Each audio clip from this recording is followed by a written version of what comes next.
Hello, friends.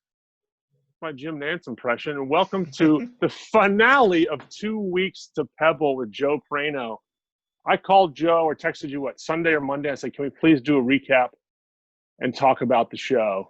Talk about your performance at Pebble. Yeah, it was a show, all right. It was a show. A lot of show, little substance. Well, I did hear a little bit of Dirty Sports yesterday, and you talked about, some fans overlooking your first tee shot. So you're right, it was a show. That was exciting. Those guys that I met at the little cafe that overlooks the first tee box were like, "We're gonna watch you tee off, dude." But they were also drinking at 9:30 a.m.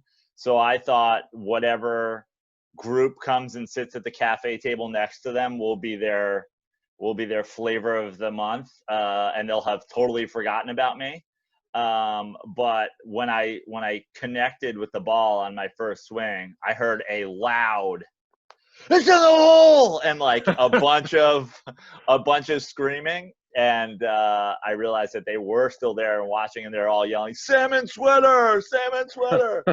And my group was like, "Well, that's got to be the best way to ever start a golf round." I was like, "That was pretty cool." Now, that is very cool. And, at least you didn't, top it. I think you said it went – we'll talk about that first shot in a second. But I just want to set the scene. I played Pebble almost 20 years ago. For those of us who are golf fans, we watch Pebble every year with AT&T Pebble Beach. There's been the 82, 92, 2000, 2010, and then maybe last year, U.S. Open. Yep. So a lot of history. And I just want to kind of paint the picture of your round and start at the beginning. Did you stay on the property? Did not stay on the property, no. Yeah. We got there, so we were staying in the area. We were staying Carmel by the Sea at Andy Laz's house. And but usually our group, myself and Andy Lazarus and, the mixed bag of crew that usually plays with us, a very show and go crew. We like to show up 5 minutes late for our tee time, running to the tee box, swinging as we get in our golf carts. Yeah. So we were there probably 2 hours early, and our tee time was at 11. So we got there around 9, maybe 9:15, and we all had breakfast and coffees. That's where I met my fan club, and I put a little whiskey in my coffee, get rid of those first tee nerves. Attaboy. And then the gang went out to the driving range, and I was mostly concerned with a post-breakfast bowel movement and some putting practice. So I stayed around the first tee and just hung out and kind of took in the scenery. Went into the clubhouse, used the same bathroom I assume Arnold Palmer and Bing Crosby have used. Yep. And Tiger Woods. Don't forget about your Tiger. Of course. So was in there and just moseying around and putting, which I shouldn't have practiced putting because it didn't help me on the course. So you never hit balls? I didn't go to the range. That's crazy to me. Yeah, that's crazy. I guess you just played the day before, but but I think like the idea of maybe warming up would make some sense. But I like that. I thought about it. I just didn't. The last thing I wanted was to be rushed, and I had a list of things to do when we got there. Specifically, I needed breakfast, and anybody who listens to the Dirty Sports has heard about my morning regimen. Like I got to go twice after coffee. It's a creature of habit, Yeah. Last thing I wanted was to be out on the course needing to use the bathroom. So I was like, I'm gonna hang around this clubhouse for a little while. And, if we had a 1 p.m., I probably would have hit balls because we would have been able to have breakfast earlier. But I didn't. But we did play the day before, and I played okay. And when I went to the range the day before, it was magnificent. So I was just like, you know what? Your first ball at the range yesterday was awesome. Maybe your first ball today at the first tee will be awesome. Yeah, and so as a person who's played Pebble years ago, and they don't show the first few holes as often as they do like the oceanside, aspect of the course. But I want to play through the first 4 or 5 holes because that's when you put out an Instagram story saying like it's not going great, but you do have a par putt on 5. So let's go 1 through 4. The first tee shot, you talked a little bit on Dirty Sports, but you said no nerves really. But like, did you at least make good contact? Were you happy with the way I didn't. I wasn't super happy. But I made good contact. I hit a 4-iron. It sliced to the right a little, but the hole's to the right a little. So it went in the rough off the right side. And at first I was mostly concerned that it was going to be blocked by some trees. And also of our 4 tee shots, it was probably the second best tee shot. Like one of the other guys hit a really nice one. Everybody else, I think, Laz and our friend Marcos, I think had some nerves, and Marcos hit one into the houses and Laz hit one, into a bunker or something. You said Laz went 10 on one, right? Laz went 10. Laz had some Pebble nerves, and Laz was angry after one. And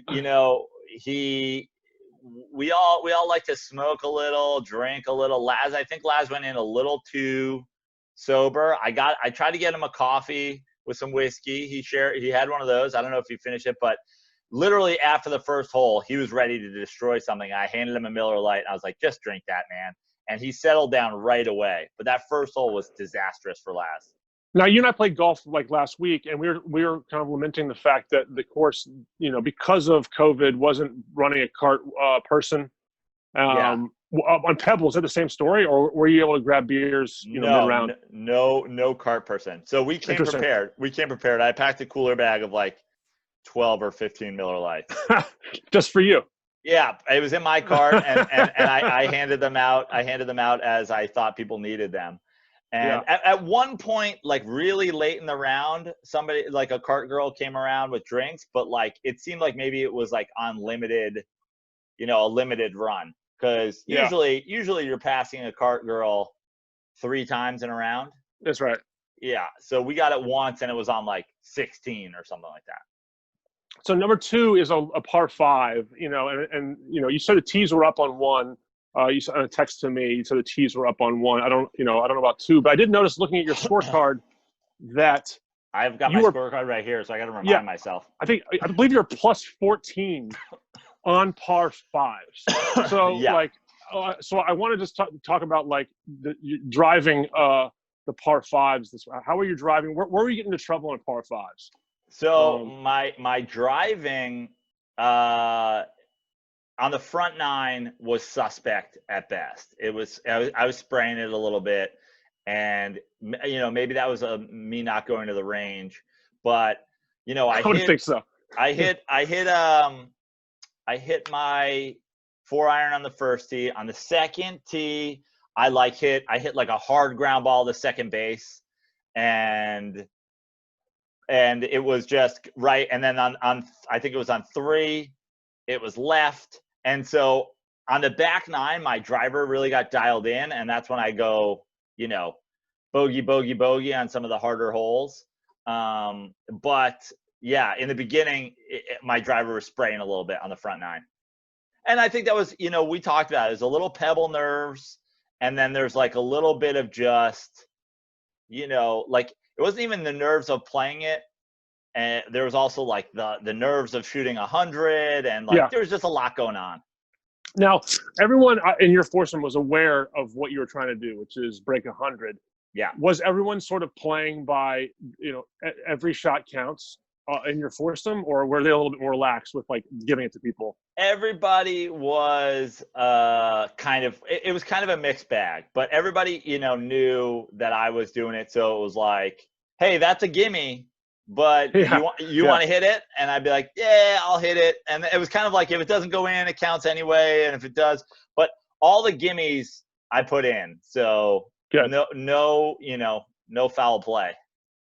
Yeah, you mentioned 3, which is a hole I like a lot because I believe it's like a dog leg left that kind of gets you towards the water. Right. And three for me was interesting because I liked our caddy. He was a decent guy. He was a fun guy. He was very supportive. I told him I was shooting for 100 in the beginning. He's like, your buddies just told me you've been playing golf for like a month. I was like, yeah. He's like, maybe shoot for 110. And I was like, yeah, man, there's an internet campaign that's got its own life. I can't. Have a Miller Lite, bro, and beat it. Yeah, exactly. But on 3, I was doglegging around, and I hit a tree on the dogleg around, and he was like, I saw it hit the tree, but I didn't see where it went down. And I'm like, you're standing right there. And he's like, Marcos was right there too. Ask him where it went. I was like, man, I'm not paying him to ask where it went. Like, so on 3, I had to take a fucking lost ball on a drop. It wasn't OB. Yeah. So it was tough. That was a tough one for me. But I was trying to play it by the book. And you mentioned on Dirty Sports, you lost 4 balls. Is that the first one you lost? That's the first one I lost, yeah. You bring up a good point about caddies. Like, I have played some nice courses throughout the years, and I try to get a caddy because it's helpful to have local course knowledge. But you mentioned something that we'll get to later, which is trying to help club you for shots, and they think they can adapt to what they think your distance is. And I played courses several years ago at Bandon Dunes in Oregon where they were over clubbing me, and I would get so frustrated. And I know that's something that happened to you as well. Yeah, it's tough. It's like beneficial to have course knowledge, but like you have to trust your gut too, right? Like when you start to lean into what they think, you get so mad. You get so mad. I should have clubbed down. Yeah. There's a couple situations like that. I mean, I'm sure if this is his job, he's been doing it 20 years. I'm sure his green reads are right, but like exactly, he's not factoring in that I don't hit. I can't putt for shit generally. So like I almost feel like if I had hit my own putts and compensated the way I know I'm gonna fuck up, that would have been better off. My putting was a debacle. Everything around the greens. I mean, so much sand. Yeah, there's so much sand there. Yeah, there's a lot of sand. And I saw the one story I saw on Laz's Instagram was you hitting out of the 14 bunker on the par 5. And I was like, yeah, I mean, that's one thing that I told you wasn't playing for a month, but the one tip I gave you is like try to be hitting to distances where you totally feel confident. And it's hard when you're in bunkers all day. Like that's tough. And I've got no bunker ability. Like that's something I know. Like it seems like everybody's got like hit an inch behind the ball, hit 2 inches behind the ball, but fucking crush it. And I'm like, open the club face. Okay, open the club face. It squirts to the right. It goes into the other bunker. I'm just like, I when I was in the bunkers, like on the back 9, I was like, how about this? How about I just call it 2 strokes right now and put it right outside the bunker on the grass? Is that fair? Can we call that? Like, I won't hit it close to the pin. I'll put it on the other side I'll put it behind the bunker, but we'll say it took me 2 strokes to get out, and we'll call it a day. You basically just take a penalty for yourself. So that when you turn to 3, that's when you started kind of going along that run of the water. 4 playable par 4, 5 is a par 3, into 6 was just kind of the uphill par 5. 6, 7, 8 was my favorite part of the golf course. It's the best. I mean, that whole run. I think I 9 and 10 are just monsters. Yeah. But 6 is playable if you can get yourself a good tee shot. 7 obviously is a very short par 3. And as I told you guys on a previous Dirty Sports, like depending on the wind, you can play any variants of clubs in your bag. Yeah. Which brings me to a point. What was the conditions like when you played? Pretty chill, a little windy, but like it was a nice day. The cardigan was on and off throughout the day. It didn't get super windy. It was a little bit windy as we came down the back stretch as it got later in the day. But for the most part, it was like breezy, but not like aggressive wind. We weren't really factoring it in, but like on 7, for example, he's like a little right, you got a little bit of a breeze coming in. So it wasn't like, oh my God, ocean winds. Yeah. For the most part, it was like a pretty chill oceanside day. So what'd you hit on 7? On 7, what club? Yeah. I want to say it was like the smallest club I have. I want to say it was like a 56 or something like that. Yeah, because it's like 104 downhill. I mean, it's kind of like and where'd you go with that? I went a little bit long of the pin and left like literally on the fringe edge. Like I was fringe green cusping. Did anyone hit the green in your foursome? No. Oh, I mean that's That the crazy thing about that hole, right? It's 100 yards. yeah. You know, and it's still tough. The two better golfers overhit it and went long, Mm-hmm. and Laz went, I think, into the left side bunker. And Yeah.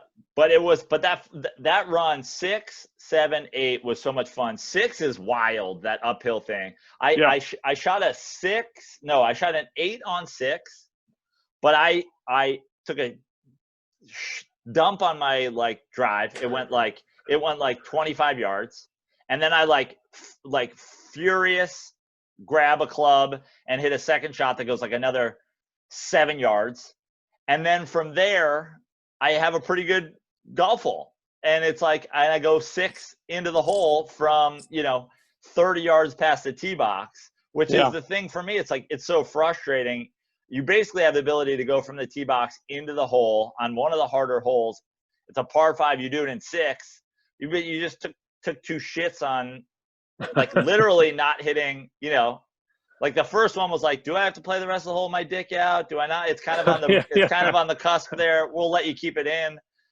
And then, but that was a fun hole. And then 7, super fun. 8, I had my tee shot of the day. I hit a 4-iron. First piss missile with a 4-iron. I outdrove everybody in the group by 30 yards, and this is where my club. This is where not having a proper caddy really killed me. I went out there, and there was 3 balls. Well, there's 2 balls in the general area. One guy who I thought had the best tee shot, and then I start walking up to another one with what I think it's my ball. So I'm walking up with the club. I think I brought like a 6-iron or a 5-iron, and I walk up to it, and Marcos, who's one of our guys, is like, "That's my ball. That's my second shot," because he duffed his tee shot. He's like, "That's my second shot." I'm like, "Where the fuck is my ball?" And it's literally like 6 inches from falling down the cliff, all the way left. Like I hit the shit out of it. Yeah. And my caddy is like, "Well, you're on, pull it off the cliff. Don't fall into the ocean." He goes, "Get a club length back from the cliff." And he's like, "Did you bring that, 7, 8-iron I suggested?" And I was like, "I brought a fucking 5 because I thought this was my ball." And he's like, "Yeah, I'd hit a fucking 7 if I were you." And I was like, "Well, my cart's all the way back there, and I've got a fucking bum knee." And he was like, "I'd get it for you, but coronavirus." And then, he took a nap, and he just laid back, rolled back over. And then so I'm like, okay. It was a long walk because I parked by somebody else's ball, and you have to stay on the cart path. So I'm like, I'm a solid 75 yards from my cart. And he's like, "Or just choke up on that and hope for the best." And I choked up on it. I hoped for the best, and I fucking airmailed the hole, dead straight, right where I was aiming. Just 20 yards too long. When I played it like we're in the prime of when I was playing a lot of golf, and I think I shot 84 at Pebble, which is obviously I would take it in a heartbeat now. But I remember like the first 4 holes, 5 holes being playable, 6 holes, even first 7 holes. 5 is tough, par 3 against the water. 8, 9, 10, those holes are like animals. Like, and for those of you who don't know, 8, it's like a shot where you kind of lay up to a cliff like Joe did, and then you hit it over the water. Yeah. You hit it over the water onto the 8th green, which is a little bit below you. It's one of the cool shots in golf. So it was awesome. And my first shot was perfect.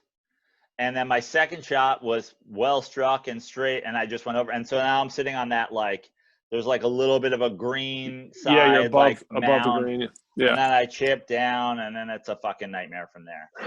So.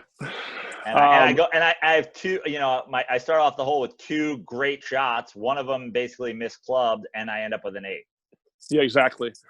9 is another long par 4 along the water, kind of slopes from left to right. A nice little fade or play a draw into the hill will help you. I don't know what you did on 8 or 9. Did you have that card in front of you? Yeah, 9 I hit a 6. That's where my driver started to pick up. Yeah, And that's great. I mean, that's hard. That's hard. I remember doubling both 8, 9, and 10. I double all 3 of those. But you doubled at 9. You know what you shot. Like, did you think you had a shot? Like, what were you thinking going into the back 9? So at the turn I was 58. So I knew I had to go 42 to get my number, which was, which is 6 over. Yeah. On the back. I was like, I don't think I'm doing this. But then, I started the back pretty strong, but like I'm already like 6 over after 10 and 11. So now I'm like, after 11, I'm like, I got to play par golf. Yeah. Which isn't likely. So, when I look back at my front 9 and then going back, like I felt fine, but then I was like, I'm shooting for a reason. Now I'm like, okay, now I'm dialing it back to what Marcos said. The caddy was also Marcos. We had a Marcos in our foursome and a Marcos caddy. I'm dialing it back to what the caddy said. 110 will make me happy. If I come below 110, I'll feel like I accomplished something. And the back 9 was definitely better. I mean, it's still 56 and 58, but there was a run there where I really felt good. That's the thing about golf. Like a 50, a good golfer is like, the pros, like they throw in a 40 maybe like twice a year on the side. Yeah. But like a 50 is so easy to attain, like to get, like, 2 8s and you're already looking at a 50 in the face. It's like, it just gets away from you so fast. Yeah. And I had two 8s in my first 3 holes and 4 8s on the front side. Yeah, exactly. So 50 becomes real. 50 plus becomes real. I didn't go 9 really fast. I didn't go 9, and I did have a 9 the day before, and I said, well, if I got to turn all these 9s into 7s and all these 6s into 5s, I got a shot. But it was a lot of 8s, and that was a lot of. It was to me a lot of like 4 shots around the green, 3 putting, exactly. Yeah, or 2 out of the sand and 2 putting, and 13, 14, 15, that was where I started to find something in all aspects of my game. And then, I went bogey, bogey, bogey, and 14 is the hardest hole, or 14, by handicap. It's just long, and it's also, most pros play it as, even though it's a par 5, most pros play it as a true par 5. They use that third shot to like hit away, because it's a very tough green. It's small, huge slope in the middle of it. So and 14 was probably my best hole, going bogey on it, but also I fucking killed my drive. I mean, that was the one where I was like, I think I posted a story like, I've got it, like I fucking hit a missile, like, and then I go up there and he's 4 caddying, so he's kind of giving a safe out, and he gives me like like even before it lands, he's like, it's like, and then mom. And then I pull up there, and it's gone in one of those fairway bunkers. It's gone like the last far one out. So then my second shot is just to get out of the bunker, and then my third shot, I hit a 3-iron like 210 yards, and I'm just off the green, on the front of the green, and I chip it, or like wedge it. And I wedge it up and over the hole, but it's still like a decent shot. Like I think it landed on the green and rolled off into that like second green kind of stuff. So then I go up there, and I'm 4 shots in, and I putt from that backside green, get it close, putt it in. It's 6. Like even if my ball on that one just stays out of that fairway bunker, and I get to hit that 3-iron as my second shot, I think I go par there, I mean, everything is fucking whatever, but basically the reason I go bogey there is I got to get out of the bunker to start. Yeah, I mean, that's the thing about par 5s, right? You kind of lose if you can go for the driver, or you can just play like a couple. You can almost play like 3 4-irons and keep yourself in position. And you get, and then you reduce the 8s. You turn the 8s into 6s or 5s, and then that's where you got 8 strokes against 114, so you're at 106 already. So but one of the guys in my group was like, he's like, bro, you killed that drive. It goes in the bunker. Like, it could have just as easily gone just left or just right. He goes, you can't be mad when you kill a drive and it goes into like a long fairway bunker. And I'm like, yeah, you don't know anything about me. I'm going to kill myself. You know, yeah, I get mad at everything. What are you talking yeah. And then we turn for home, which is 15, which is a nice little 15 and 16 are usually pretty playable. They're kind of like downhill. 15 with a nice little. If you hit it in the fairway, you have a nice chance to make par or birdie. Yeah. But it's along the road, the 17-mile drive on your way in. And then 16 kind of does that. 15 was okay. I think I might have even had like a long birdie putt on 15, but I end up, 3-putting. And 15 wasn't bad, I was there. And then 16 was a meltdown for me. 16, I hit one like off the roof of a house, but it came back in. There you go. It came back in. I was like, it's in play.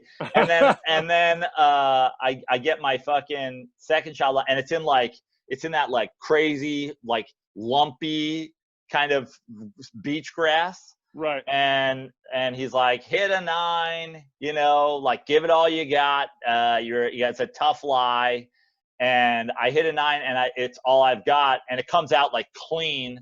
And then it fucking stays on the left side. I'm behind a tree. I go behind a tree. There's a deer sleeping there. I'm like, now I'm literally fighting nature. And it was just kind of a meltdown. I think I took a 7. Took a 7 on 16. You mentioned the caddy. Did you have one caddy since it's like 4 caddying basically? Did he caddy for all 4 of you? Yeah. Yeah, makes sense. That saves some coin there, I guess. Yeah. And now we turn to like 2 of them more iconic holes in golf. 17, famous for Jack Nicklaus like stiffing a 1-iron in 72, Tom Watson shipping in 82 U.S. Opens. So, and I know you hit the ball well there. 17 was fun. I really liked 17. 17's my kind of hole. Like just hit the shit out of a long iron and, playing a par 3. Like I like my chances against even like the guys in my group. Cause like everybody's hitting a hybrid, a fucking what. I'm just like, I'm going to hit, and I pull a 3-iron out. I'm like, I'm going to hit this 3-iron. And I had predicted, I might have even said it to you. I was like, I see how this round goes. I have a meltdown. It's awful. And on one of the par 3s, I ace it and I bankrupt myself buying drinks for everybody at Pebble Beach. And it's like the worst of both worlds. Yeah. So the caddy's like, 3, he's like, you've hit a couple of these irons like real fucking far. He's like, you kind of got to play it that you're gonna hit it the best you hit it. You know what I mean? He's like, you can't count on kind of missing it, hitting a little too fat, whatever. So he's like, I would hit the 4. He's like, I think the 3 will be too much. If you hit it straight, you're skipping off the green and it's gone. So I hit a 4-iron and I hit it dead fucking straight, and it lands like in a line from the tee to the pin. It lands 10 yards short, directly in front of the pin in the front bunker. Is the pin that, because it's sort of like a bifurcated, that means it's two-part green. Yeah. For those out there listening. Where was the pin? In the middle? Yeah. Right. So right over that bunker. Yep. Right over that bunker. And, so just a straight shot, perfect, and then just straight shot, perfect, 10 yards short in the bunker, right in front of it, and you fire the caddy on the spot, right? I fire the caddy on the spot. I'm just like, I was like, hey man, we got one more hole. I'm gonna shotgun a Miller Lite. I don't care what you think. I'm gonna hit. I might hit 5 balls in the ocean driving on 18. No one's watching. Like I'm taking all of my mulligans. Like I don't even want to. Like this round's over. 18's. I feel like. I mean, now I could have hit the 3 and it would have landed 6 inches next to the hole and skipped into the water, and I would have had to take a fucking penalty and whatever. But, my gut said hit that 3, and I came up 10 yards short with the 4 in the fucking front bunker, dead on. Yeah. Yeah, I understand. I empathize with that for sure. But yeah, that one felt like a good golf shot. It's just a great hole. And when you play the AT&T Pebble Beach Pro-Am, That's where they do the swing vision camera for the celebs. So now you'll be ready. Yeah, yeah, exactly. You'll be prepared. You know what to hit. And you know what a bunch of the thoughts were on that hole was like, you know, when the pros play this, they're super happy with that shot because they get out of the bunker with fucking ease. And, you know, they might hole out from where you are because you're dead in front of the pin and an easy spot to hit it. Or at the worst, they take par.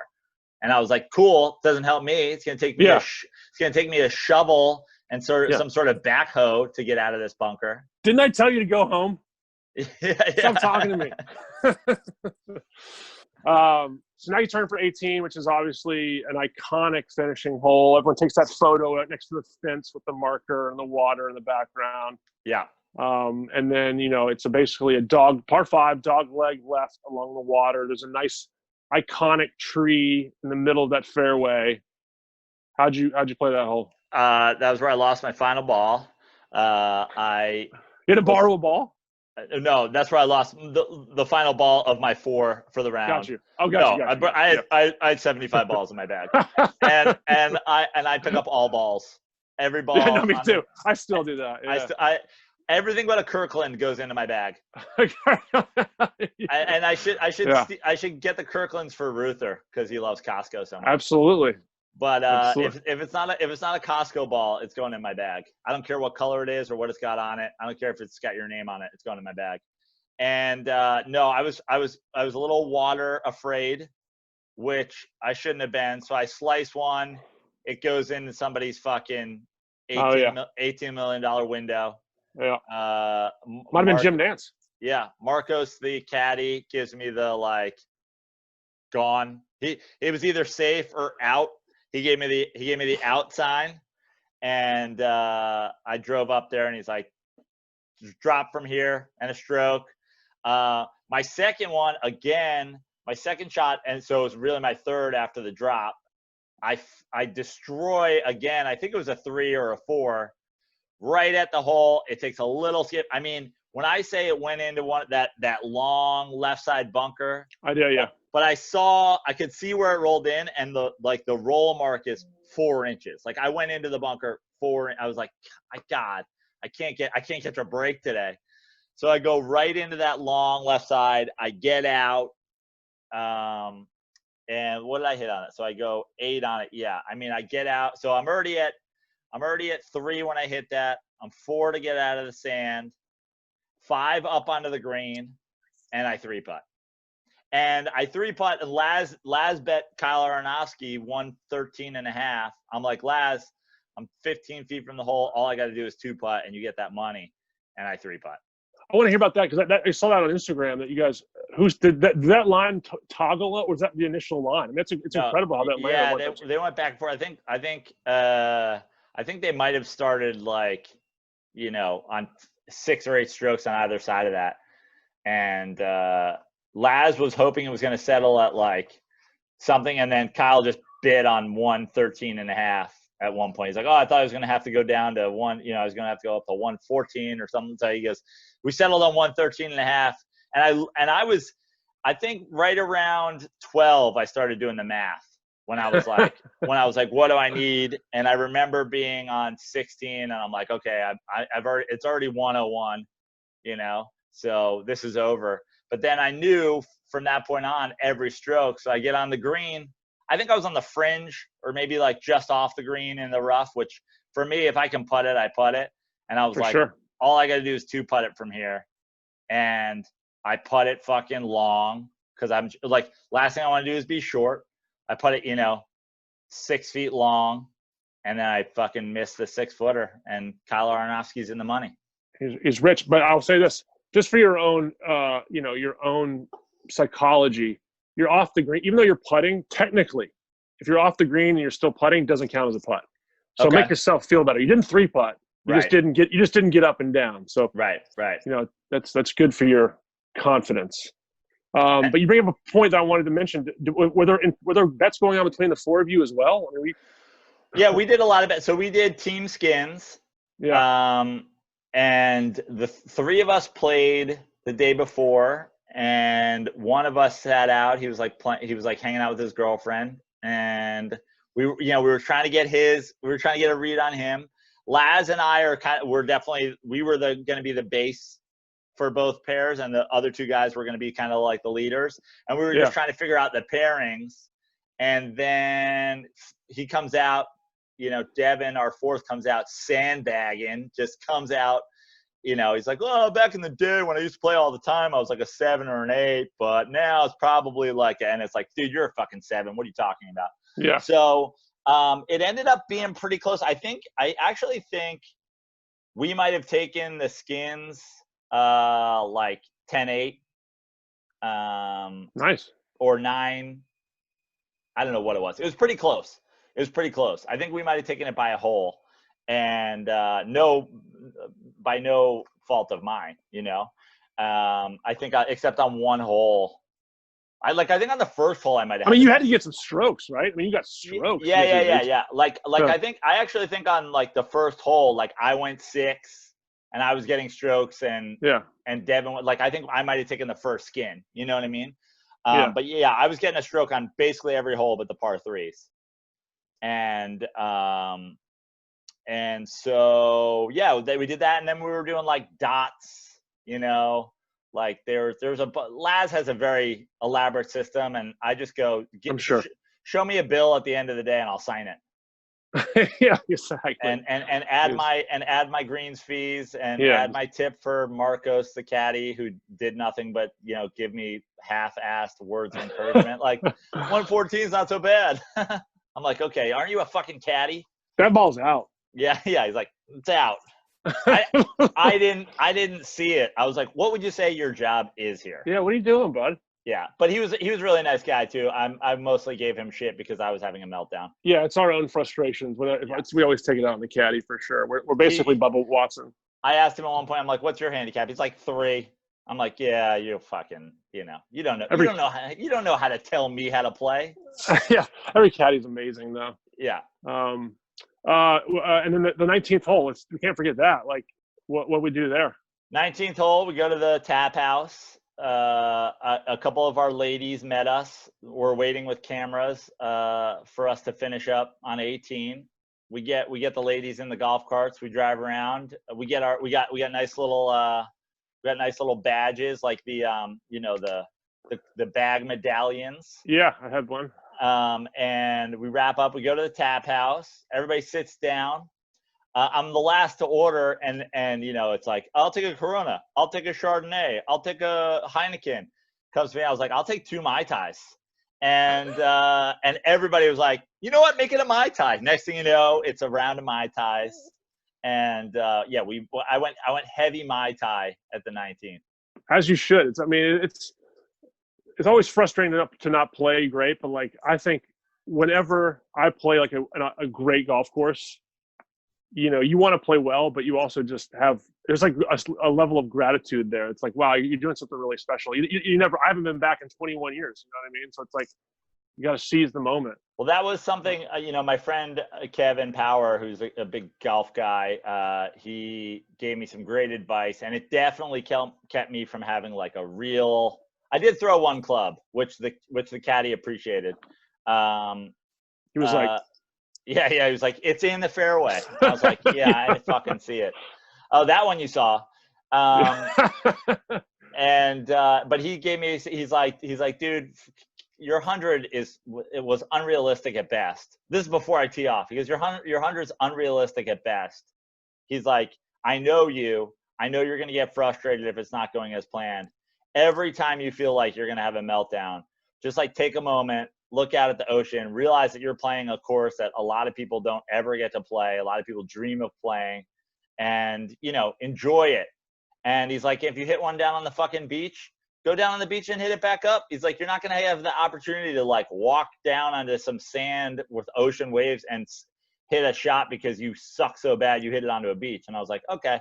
And so I tried to really keep it all, I tried to be in the moment. That's why there's, we're going to put out a final video of the recap, which Nick will put together. But there's not going to be a lot from the round there because I did want to be in the moment and enjoy the golf and enjoy, the scenery and the friends and all that stuff. Do you have the golf bug now? For sure. Yeah. Yeah. Yeah. And I had to set that goal just to like have something to do. But 2 weeks playing golf every day, I mean, I can see the transformation in my swing and I can see the transformation in the results. I mean, the day before I went 106 at Black Horse. The next day I went 96 at Pacific Grove, which is a fun little course. And like now I just want to get better. And the fact that I have this busted ass knee, it's like I don't really have a lot of things to do. I always said I'll play golf when I get old, and I got old in the span of a second on Heavenly Mountain when a Mexican took me out at the legs, and I'm like, oh, I guess I'm old now. Well, the good news is everyone else also got old in the same year with the pandemic. I'm watching 2 kids all day long. I'm old now. You got your Grizzly Adams going. Yeah, exactly. So you're not missing anything. But I will say this is my one Tiger plug. Tiger did win the 2008 U.S. Open on one knee, ACL. So you can do it too. Yeah. Well, I'm excited to play more golf with you because like we mentioned the pandemic, like golf seems like the perfect sport because you're not touching anybody, you're just out there in the open air. It seems like a great opportunity to see friends. Yeah. It's a no-brainer and I think you are a decent golfer from just what I saw, and you also went 83 at Pebble, so you're 84. 84. You're a very good golfer at your peak. Even just like a little stuff that you gave me, chipping help that came in handy. I had a couple of nice, just off the green rough chips because of your advice. So I'm excited to play. I think you've got some helpful tips for me, but also like you said, it's like, we live in Los Angeles. We don't even have a window that closes on golf. Like, no. I remember being on the East Coast. It's like, oh, October, last chance. I mean, we could play Penmar in December. Penmar's awesome because it's like, for those who don't know, it's like a 9-hole course between Joe and I where we live, where you can actually hit like driver a couple times. Yeah. And so I like Penmar. I like Penmar. Me too. It's fun. Me too. Yeah. Me too. There's also a course that is really reputable public course in Moorpark called Rustic Canyon, which if you haven't played is really fun. Great course architect, Gil Hansen. It's a really good course. So we should, eventually branch out once Andy gets back and situated. I got a set of clubs in my kitchen for Andy. The original clubs I was gifted that are about 4 inches too short for me. Perfect for Ruther's baby hands. Are they the plastic clubs that the toddlers get? Yeah. The Fisher Price driver. Yeah, exactly. Well, this is great, man. I wanted to. I love anytime someone plays like an iconic course, I want to hear about it. So I'm sure there's a dozen or 2 dozen golf heads out there in the dirty sports world. So maybe they'll have fun enjoying the. And I've already got my bucket list lined up. My brother-in-law's family's got a spot out at Turtle Bay. I want to go play Turtle Bay, and I've got multiple Wingfoot member friends. I think I might try to get there. And I might also be back there around the U.S. Open time. So it might be a U.S. Open trip, a post-U.S. Open round. And there's a lot of stuff out on the East End in New York I want to play. So I've already got my bucket list going. And now I've got to, you can't play Pebble and then just go back to Penmar full time. No. And, and you mentioned like Turtle Bay, like Long Island and the Hamptons. It's like unbelievable amount of great courses on there. Fisher's Island and, Shinnecock if you get on there or whatever. But out here we go public. You go down to Torrey Pines, it's down south, which is I love playing Torrey. I played it twice, and some other small courses along the way up and down the coast. So I'm glad you're hooked. Yeah, let's go. Let's get some more respect for golf on Dirty Sports, guys. And bang that drum for years. Like I said, I still tried to watch it because, like, especially in my ramp up, I was watching the Memorial. Nance puts me to sleep, man. I can't. It's still boring. I'm still like, huh. But the other thing about golf is like it's a competition between yourself, right? And like the golf course a little bit. So like I can't do what Mike Trout does, but there's also that somebody's competing against Mike Trout. For me, watching golf is boring because it's just like, I don't know why. I'm like, you're a professional golfer. Why don't you just hit it fucking great? Like, I don't even know what I'm watching, essentially. Like, okay, you hit it well. Oh, you didn't. Like, you had a good day. You had a bad day. It's not like, DeGrom strikes out Trout. I'm like, DeGrom won. Like, what won? Your fucking club? The course? So Yeah, I mean, maybe I have a hard time watching because I'm just like, it's a bunch of great golfers hitting great golf shots. Okay, who's gonna hit the most? I guess. yeah, I mean, I hear that, but I think the more you play golf, the more you might understand a little bit more of the detail. And watching Pebble going forward, it'd be fun for you because you're like, oh man, I hit that ball over there too. Like it's impossible. Yeah. But I will say, and then we'll get out of here. Is that like golf? It almost feels like it's a passive watch. You know what I mean? Like everyone talks about nowadays, like shows you can put on TV and like surf on the web on your phone.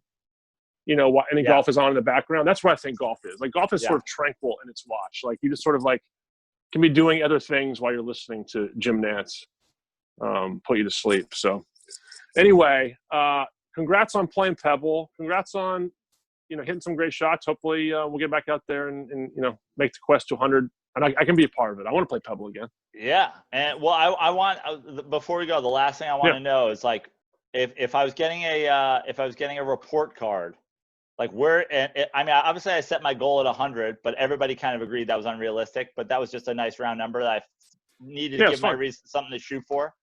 Where does, basically playing golf a month, bum knee, goes to Pebble, first time, hits 114. What's that on a report card? Is C plus?